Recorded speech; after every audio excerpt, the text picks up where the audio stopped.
আপনারা সবাই আজকে সদর দক্ষিণ লালমাই এবং নাঙ্গলকোট উপজেলার জাতীয় নাগরিক পার্টি নেতৃবৃন্দ উপস্থিত হয়েছেন। আপনাদের আজকে পরিচিতি পর্বে উপস্থিত থেকে আমি নিজেকেও গর্ববোধ করি। সবাইকে অন্তঃস্থল থেকে মোবারকবাদ, ধন্যবাদ।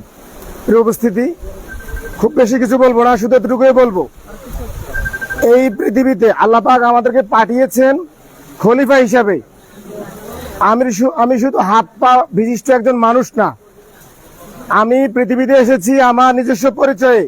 সেই পরিচয় হচ্ছে আমি খলিফা। খলিফা মানে হচ্ছে আমি নেতা। নেতা মানে হচ্ছে আমি এই সমাজের, আমি এই দুনিয়ার পরিচালক। আল্লাহ প্রদত্ত যে দায়িত্ব দিয়েছে আমি সে দায়িত্ব পালন করব। আমরা বিশ্বাস করি বাংলাদেশে যে গত 17 বছর যে দুঃশাসন হয়েছে, এই দুঃশাসন ছাত্র জনতার রক্তের বিনিময়ে আমরা অপসারণ করেছি। আমরা বাংলাদেশে নতুন করে আর কোনো দুঃশাসন আবার আমাদের উপর চেপে বসুক, কোনো ফেরাউনি, কোনো ফ্যাসিস্ট শক্তি আবার আমাদের উপরে চেপে বসুক, আমরা ছাত্র জনতা, এই বাংলাদেশের জনগণ, আমাদের রক্ত থাকতে আমরা তা হতে দিব না।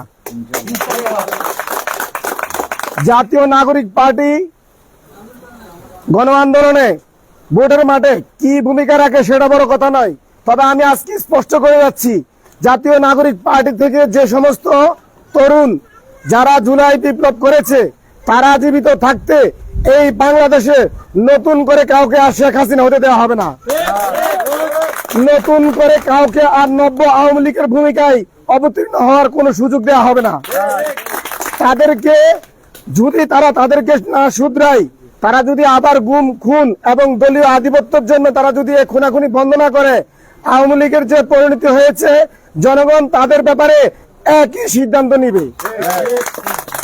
প্রিয় উপস্থিতি, আপনারা দেখেছেন আজকে বাংলাদেশের যে জুলাই আন্দোলন হয়েছে, এই বিচারকে বাধাগ্রস্ত করার জন্য একটি পক্ষ ডিসেম্বরে ইলেকশন চাই বলে সারাদিন জিকির করছে, অথচ তারা গুম খুন টেন্ডারবাজি করে তাদের দলের নেতা কর্মী 130 জনকে তারা খুন করেছে। আমরা বিশ্বাস করি বাংলাদেশে এই সমস্ত খুনের রাজনীতি আর চলবে না।